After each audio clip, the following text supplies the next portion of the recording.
welcoming you to the 1809th edition of the Enfield Talking Newspaper, Dateline 9th of June 2011. The readers this week are myself and Phillip, with Keith and Dave on the controls. The items that we'll be reading come from our local newspapers, the Enfield Gazette, the Enfield Advertiser, and the Enfield Independent, under their copyright. Our local stories include a suspected arson attack on a derelict care home, and a police community support officer grounds a model helicopter in Groveland Park. First of all, the special news items this week are about our 50th anniversary. Well, some of you have been wondering why you haven't had a report about the 50th anniversary. Philip Dawson issued a press release and did all the right things, but owing to a series of unfortunate coincidences, there weren't any reports in the press at the time. But I understand that what's going to happen is the Enfield Independent are going to come in at some point in the near future and do a special feature. So in the meantime, here's a report of the 50th anniversary event. It was wonderful to have so many listeners at our anniversary gala evening in May. The event, as you know, marked 50 years since our founding in April 1961. ETN was the first service of its kind in the country, and we're proud to be still going strong thanks to your support. Local MPs, David Burrows and Nick Dubois, praised the hard work of the volunteers who read, record, edit and copy the tape each week, producing nearly 20,000 cassettes every year. The Mayor of Enfield, Councillor Christiana During, said, "The impact of the Enfield Talking newspaper cannot be assessed simply in terms of the number of cassettes in circulation. Its impact is much wider. ETN helps people to stay connected to their community and in so doing promotes the well-being of our citizens, a cause very close to my heart." The Mayor presented certificates of outstanding achievement to Muriel Arthur, Robin Bester, Tessa Sampson, Janet Reed and Guy Braithwaite. She would have done to Dave Foster, but he couldn't be there that evening, so we're hoping to do that tonight, but that's our secret. He doesn't know yet. And that was in recognition of over 20 years of voluntary service.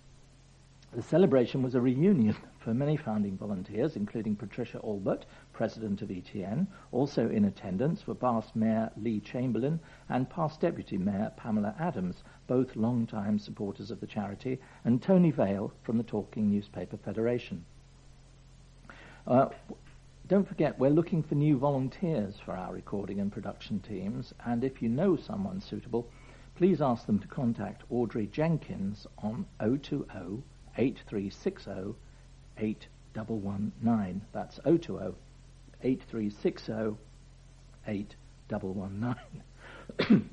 Right, now, we've got our annual general meeting coming up, and that's going to take place on Monday the 20th of June at Park Avenue Disability Centre, and it'll start at 7:30 p.m. That's Monday the 20th of June. We're keen to get as many of our listeners and volunteers as possible to come along and make this the best attended AGM in our long history. Now, if you've got any questions about attending the AGM or any other ETN matter, please call your representative, Diane de Jersey, and she's on 020-8805-6578. That's 020-8805-6578. And we very much look forward to seeing you on the 20th. And now Philip will read the first item of local news. Neighbours of a derelict care home hit by a suspected arson attack say they had already warned the council of the danger. Firefighters were called last Thursday night to Elizabeth House in Old Road, Enfield, after smoke began billowing out of windows from a blaze on the ground floor. The care home was closed in March 2008 and has become a target for vandalism and a hideout for drug abusers.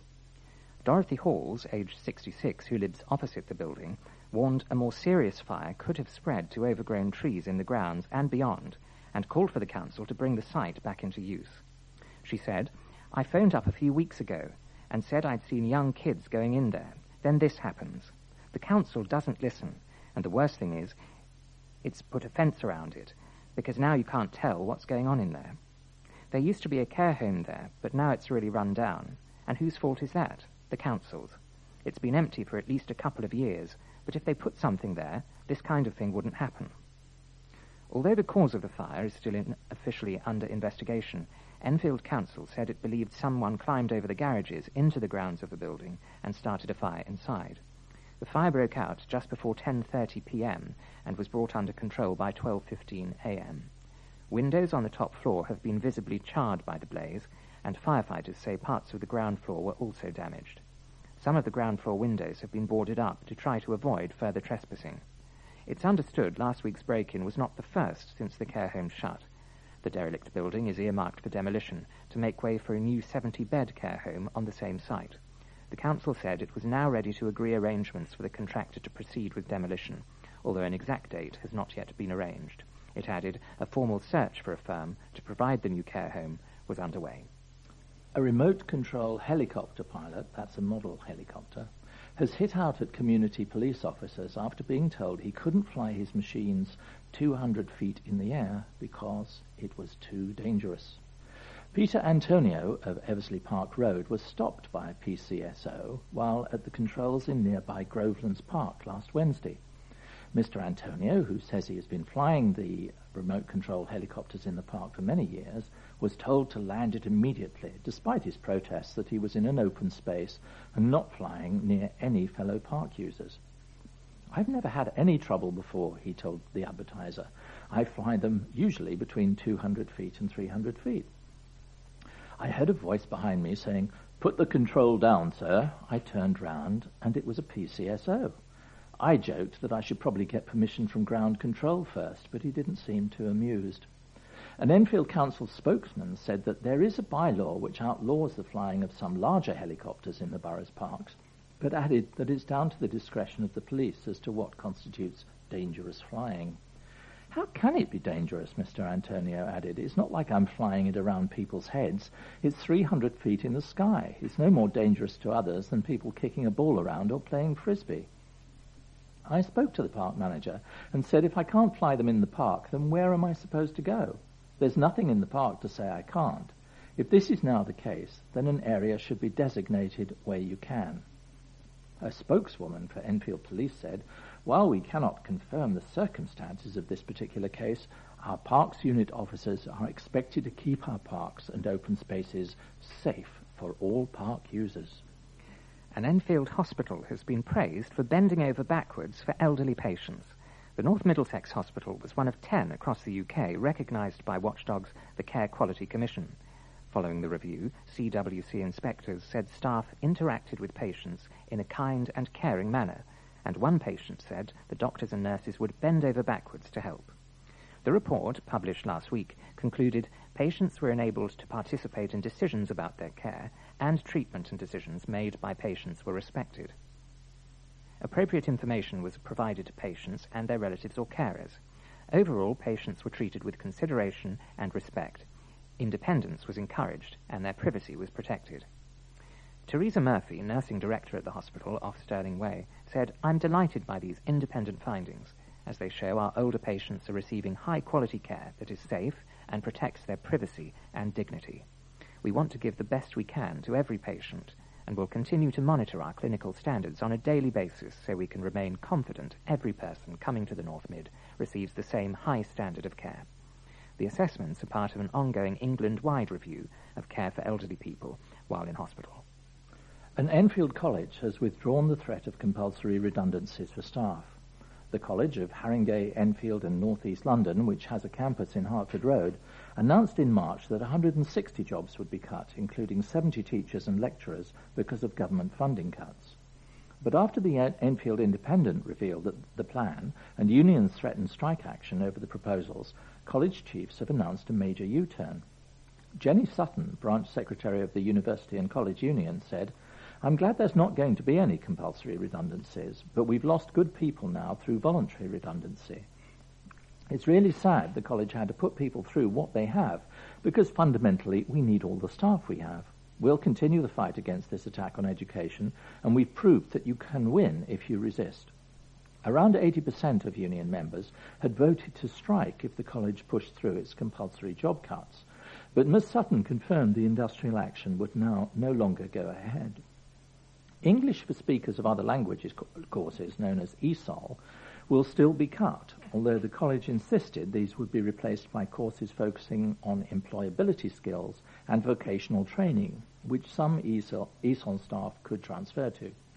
In a statement, the college said, "The college is pleased to announce it does not need to make any compulsory redundancies in setting its budget. All requests for voluntary severances have been accepted, and remaining staff will have the opportunity to be redeployed. As ever, the college's staff continue to focus on ensuring this year's learners are successful, and we build on our strengths for 2011-12. A politician has criticised the lenient sentences fly tippers are given. Councillor Chris Bond, Cabinet Member for the Environment, branded a decision not to fine a New Southgate fly tipper as pathetic after investigators caught him dumping decorating materials. Arkadiusz Rojalski of Potters Bar charged owners of a West London house £60 to clean up 16 sacks of carpet, underlay, wood and other rubbish, which he ditched in the Oakwood North allotment site on September the 11th last year. He was given a 12-month conditional discharge and ordered to pay £1,200 in costs at Enfield Magistrates Court on May the 12th.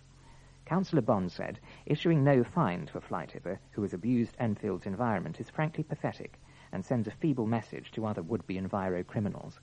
It's an insult to all the hard work by our investigating officers and a slap in the face to the community. We will not give up in our war on fly tippers.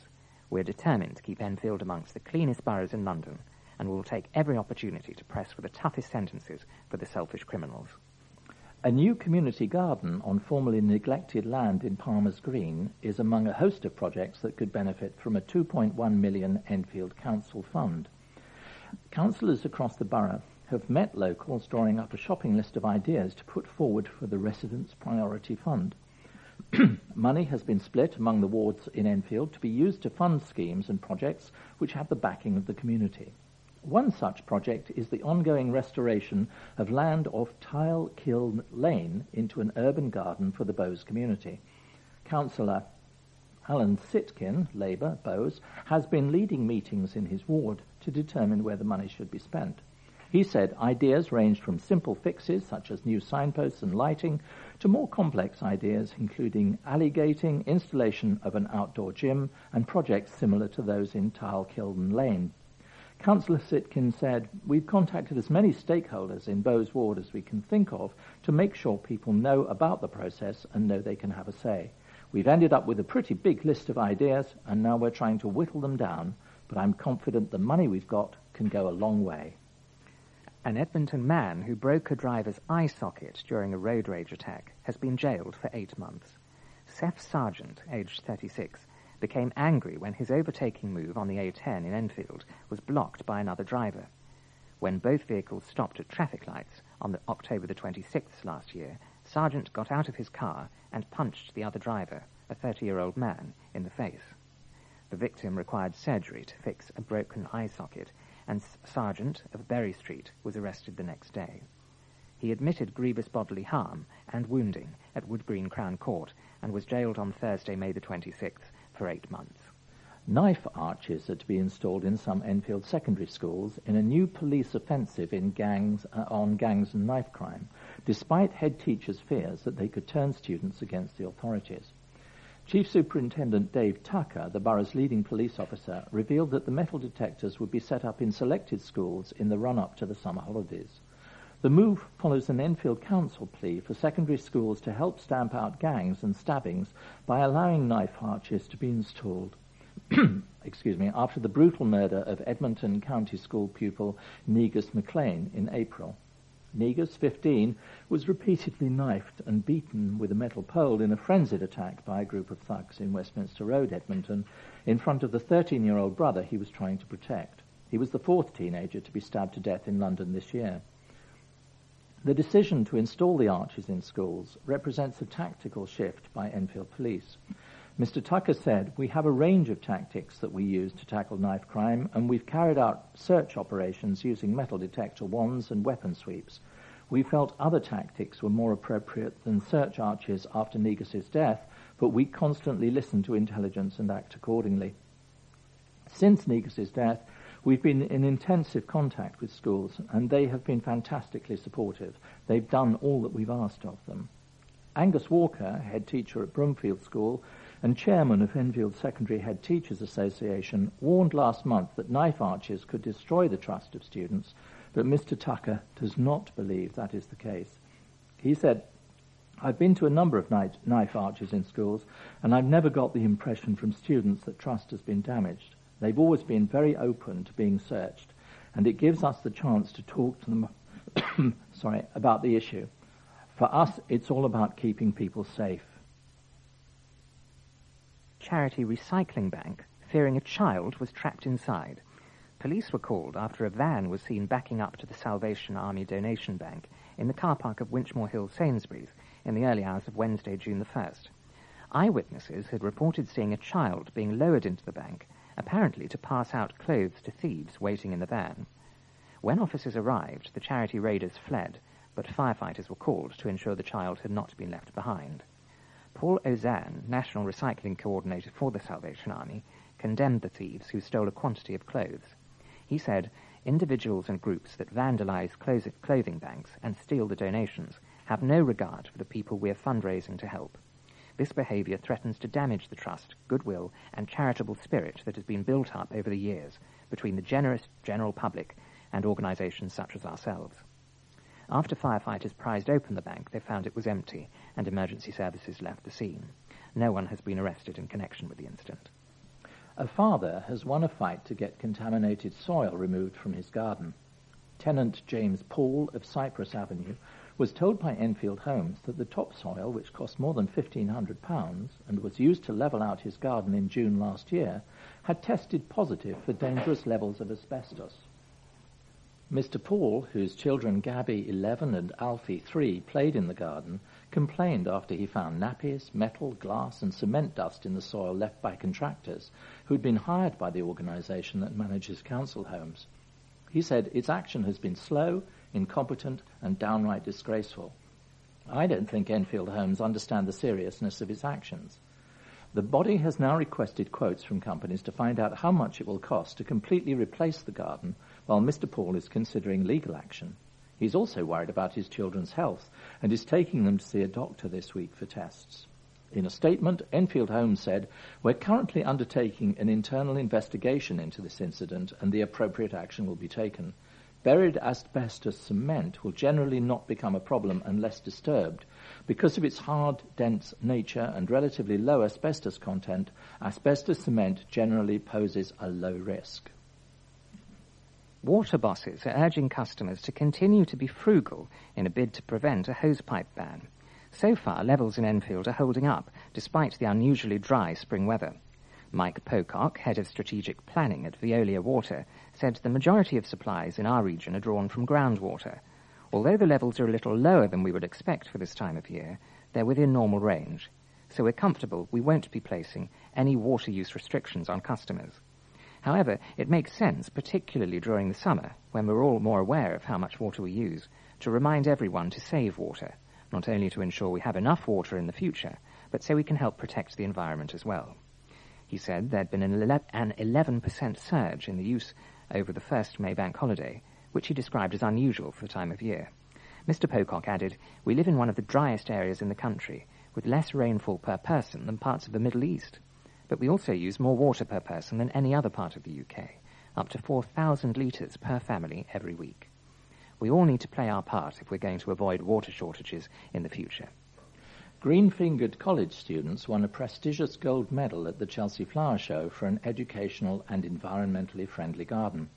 Students at Capel Manor College in Bullsmore Lane, Enfield, showcased their talent with their Green Manures Garden project and bagged themselves the Gold Continuous Learning Award. It's the college's first ever gold medal after 15 years of entering the Royal Horticultural Society's flagship event.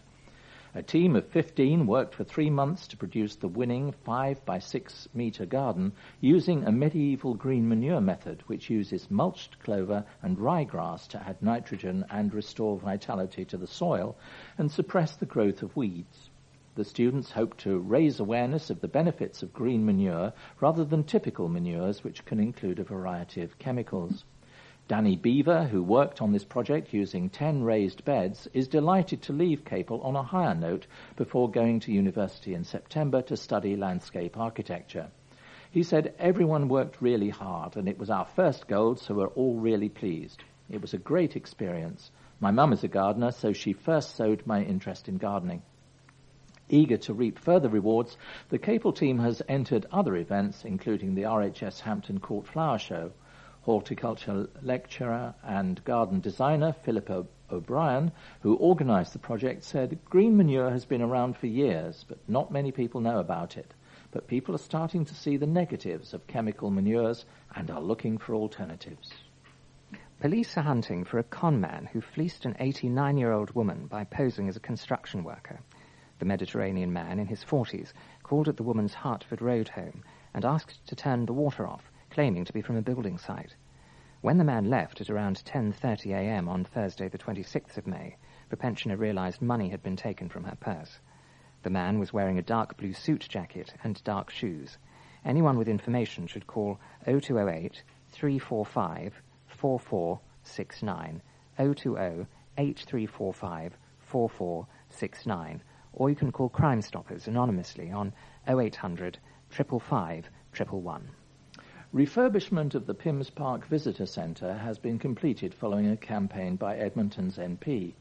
Andy Love helped the stroke group, Total Healthcare Stroke Action Group, secure a lease for the council building before it could get a grant for the makeover of the centre from the Department of Health's Enterprise Investment Fund.